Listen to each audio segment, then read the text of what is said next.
அரசியல் களத்துல வாக்குறுதிகளை அள்ளி வீசுறது அப்படிங்கிறது ரொம்ப ஈஸியான ஒரு விஷயம். ஆனா அது ஆட்சி கட்டில் அமர்ந்ததுக்கு அப்புறமா செயல்படுத்துறது அப்படிங்கிறது சவாலான ஒரு விஷயம். தமிழ்நாட்டு அரசியலை பொறுத்த வரைக்கும் புதிய அரசு ஆட்சி அமைத்ததுக்கு அப்புறமா 30 நாட்கள் மிக முக்கியமான நாட்கள். அந்த நாட்கள் தான் அந்த ஆட்சி எப்படிப்பட்ட ஒரு திசையை நோக்கி செல்லுது, அதே போல எந்த மாதிரியான ஒரு முதிர்ச்சியான ஒரு அரசியலை அந்த ஆட்சி நடத்துது அப்படிங்கிறதே சொல்ல முடியும். 2021 கடுமையான நிதி நெருக்கடி, அதே போல கொரோனா காலகட்டம். அப்போ திமுக அரசு ஆட்சி அமைத்த போது அந்த முதல் 30 நாட்கள் எப்படி இருந்தது அப்படின்னு பாத்தீங்கன்னா, நெருக்கடி மேலாண்மைக்கு ஒரு முன்மாதிரியாவும் திகழ்ந்தாங்க. அதே போல அவங்க கொடுத்த வாக்குறுதிகளையும் நிறைவேற்றி அதை அரசாணையாவும் நிரூபித்து காட்டிய ஒரு அரசா அவங்க திகழ்ந்தாங்க. இதுக்கு நேர்மாறா மாற்று அரசியல் அப்படின்னு 2026ஆம் ஆண்டு தாவேக் அரசு பொறுப்பேற்றிருக்கு.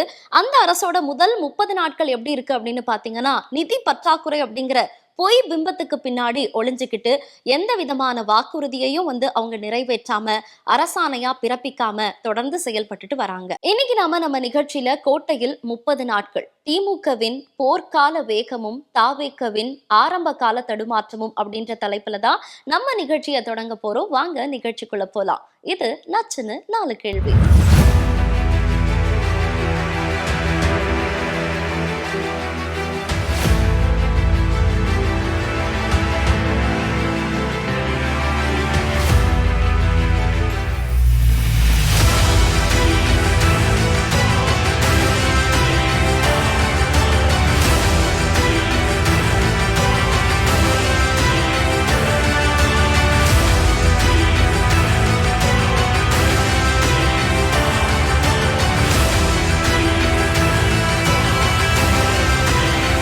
ஒரு மிகப்பெரிய மருத்துவ மற்றும் நிதி நெருக்கடிக்கு மத்தியில மு.க. ஸ்டாலின் தலைமையிலான திராவிட மாடல் அரசு 2021ஆம் ஆண்டு பொறுப்பேற்றது. சொன்னதை செய்வோம், செய்வதை சொல்வோம் என்ற தாரக மந்திரத்திற்கு ஏற்ப ஆட்சிக்கு வந்த முதல் 30 நாள்லயே சமூக நீதியை காக்கக்கூடிய வகையில பல அதிரடி திட்டங்கள், அதுவும் யாரும் எதிர்பார்க்காத நிறைய திட்டங்கள் செயல்படுத்தப்பட்டது. அந்த சமயத்துல கொரோனா என்ற கொடிய நோய் பீக்ல இருந்த சமயம், மக்கள் வெளியே வராம வாழ்வாதாரத்தை இழந்து அடுத்து என்ன செய்ய போறோம்னு தெரியாம திக்கி திணறி முடங்கி இருந்த சமயத்துல ஏழை எளிய சாமானிய மக்களோட பொருளாதார சுமைய நான் குறைக்கிறேன் அப்படின்னு சொல்லி தமிழ்நாட்டுல இருக்கக்கூடிய எல்லா அரிசி குடும்ப அட்டைதாரர்களுக்கும் 4000 ரூபாய் கொரோனா நிவாரண தொகை வழங்கும் வரலாற்று சிறப்புமிக்க கோப்புல முதலமைச்சரா பொறுப்பேற்ற உடனே மு.க. ஸ்டாலின் கையெழுத்திட்டாரு.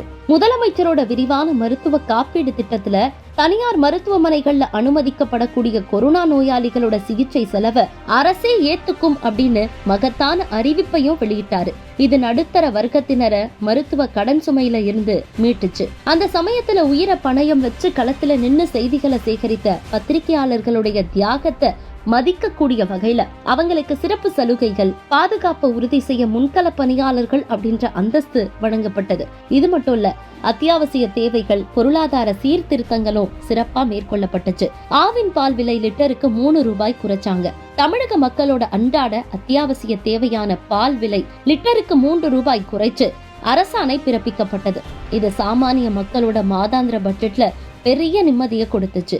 பெண்களோட சமூக பொருளாதார சுதந்திரத்தை உயர்த்துவதற்காக அரசு நகர பேருந்துகள்ல மகளிர் கட்டணமில்லாம பயணிக்கலாம் அப்படிங்கிற அதிரடி திட்டமானது அமல்படுத்தப்பட்டது. இது வரலாற்று சிறப்பு மிக்க திட்டம் அப்படிங்கிறது நம்ம எல்லாருக்குமே தெரியும். இன்னைக்கு வரைக்கும் இந்த திட்டம் மற்ற மாநிலங்களுக்கு முன்னோடி திட்டமாகவும் செயல்படுது. மருத்துவ மேலாண்மை மற்றும் போர்க்கால நடவடிக்கைகள் மிக சிறப்பா எடுக்கப்பட்டது. ஆக்சிஜன், தடுப்பூசி, உயிர் காக்கக்கூடிய மருந்துகள் உற்பத்திக்கு விரைந்த நடவடிக்கைகள் மேற்கொள்ளப்பட்டது. தமிழகத்துல நிலவிய கடுமையான ஆக்சிஜன் பற்றாக்குறையை போக்க மாநிலத்துல ஆக்சிஜன், கொரோனா தடுப்பூசிகள், அத்தியாவசிய மருந்துகள் உற்பத்தியை துரிதப்படுத்த போர்க்கால அடிப்படையில நடவடிக்கைகள் மேற்கொள்ளப்பட்டது. ரெம்டெசிவிர், ஆக்சிஜன் பதுக்கலுக்கு கடும் நடவடிக்கையும் எடுக்கப்பட்டது.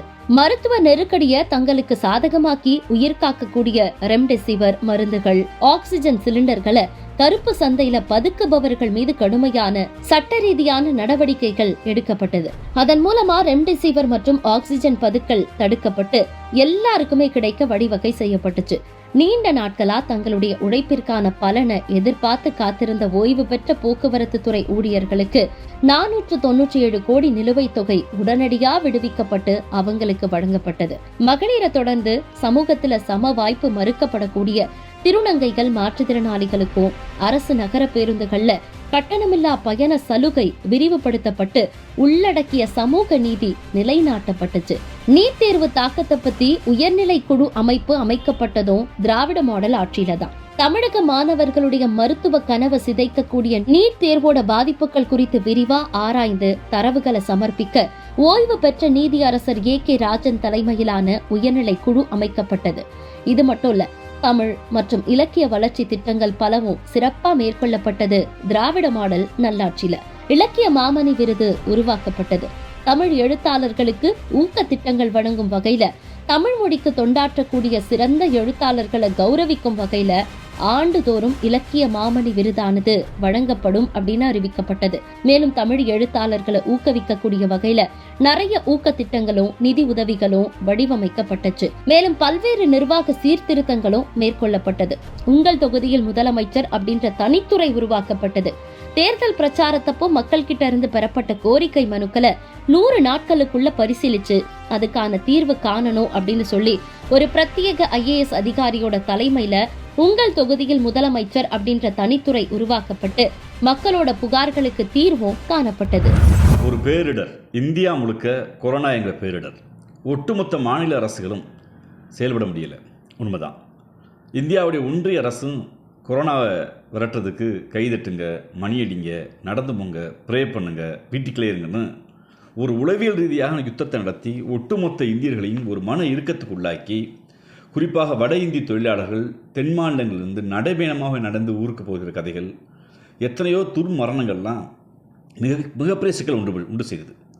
அப்போது நடந்த திராவிட முன்னேற்ற கழகத்துடைய ஆட்சி வருவதற்கு காரணமாக இருந்த தேர்தலில் மரியாதைக்குரிய முத்துவேல் கருணாநிதி ஸ்டாலின் என்கிற எங்கள் அன்பு தலைவர் மக்களோடு கோரிக்கை வைத்தார்.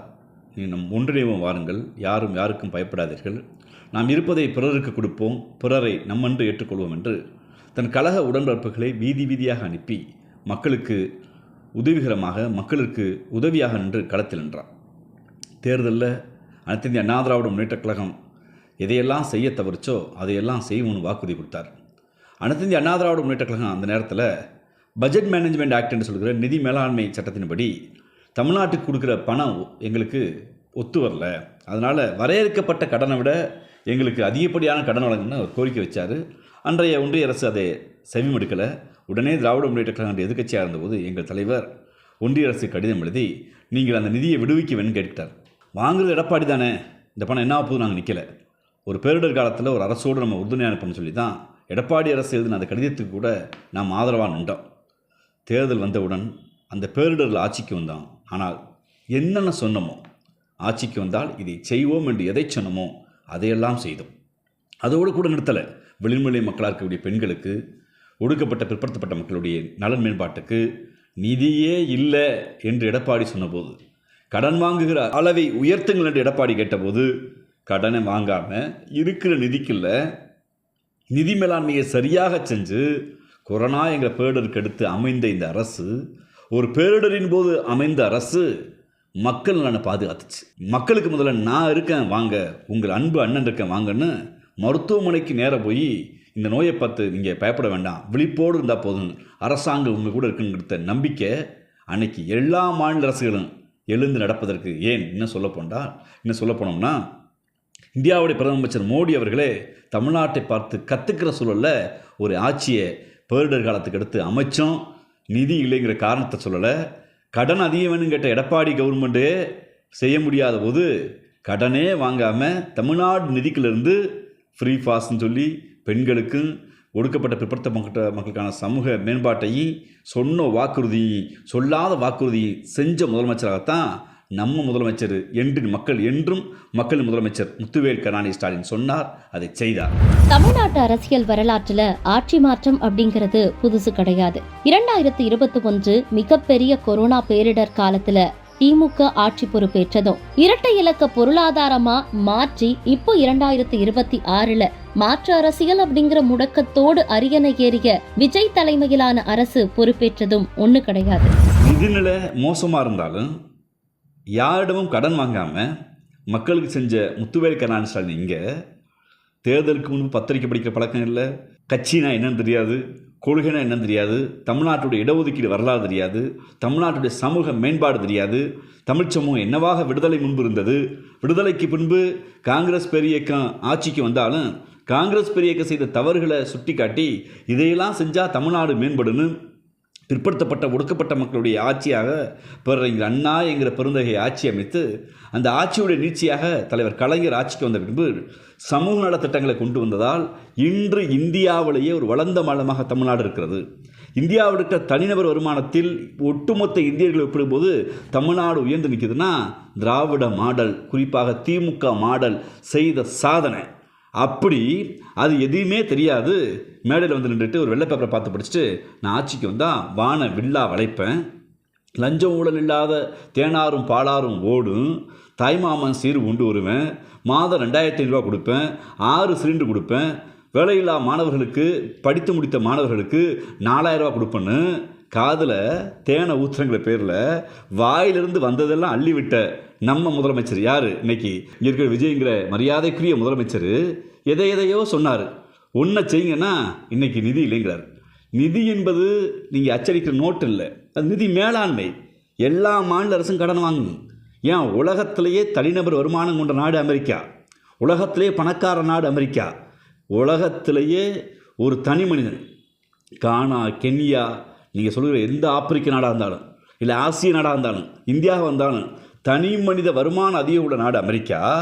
அதே நேரத்தில் தனி மனித கடன் நீங்கள் சொல்கிறீங்கல்ல, ஒவ்வொரு தமிழர்கள் குழந்தைகளும் 1,13,000 ரூபாய் கடன் இருக்கிறது என்று இப்போது பித்திக் கொள்கிற நீங்கள், இப்போது கண்டுபிடிச்சிட்டு சொல்கிற நீங்கள், அமெரிக்கர்களுடைய கடன் எவ்வளோ தெரியுமா? ஒவ்வொரு இண்டிவிஜுவல் அமெரிக்கர் தலையிலையும் 10 லட்சம் ரூபா கடன் இருக்குது. அது ஏழை நாடா? அது பணக்கார நாடு இல்லையா? சமூக மேம்பாட்டில் அந்த நாடு வளரலையா? வறுமை இல்லாத நாடாக இன்றைக்கி அமெரிக்கா இருக்கலையா?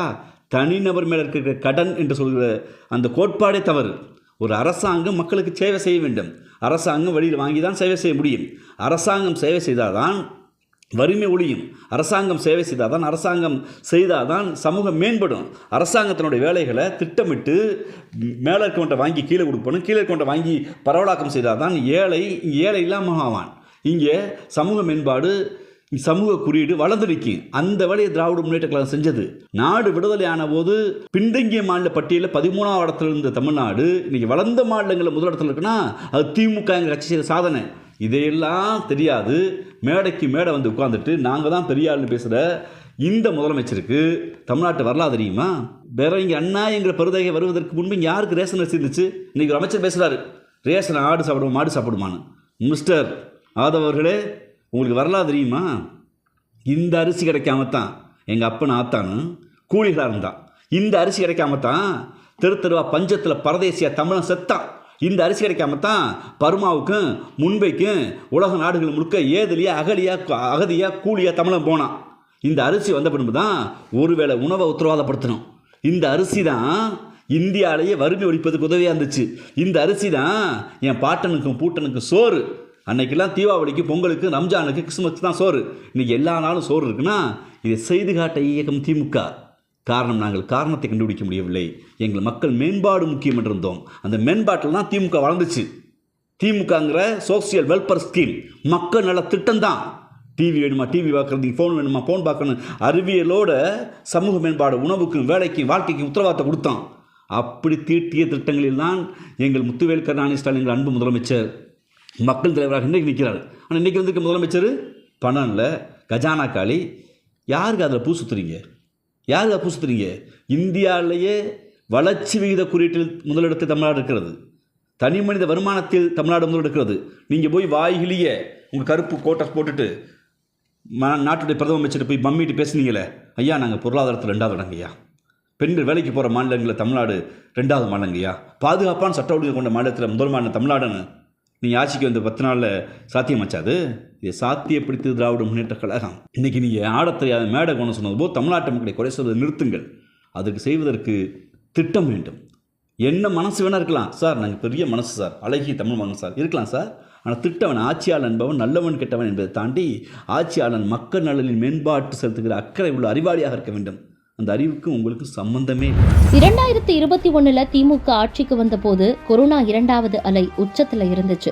இந்த இக்கட்டான சூழல்லையும் தனியார் மருத்துவமனைகள்ல கொரோனா சிகிச்சை செலவு அரசே ஏற்கும் திட்டம், ஆக்சிஜன், உயிர்காக்கும் மருந்துகள் உற்பத்திக்கு விரைவு நடவடிக்கை, ரெம்டெசிவிர் பதுக்கலுக்கு எதிரான இரும்புக்கர நடவடிக்கைகள்னு போர்க்கால அடிப்படையில அரசு இயந்திரம் சுழன்றது.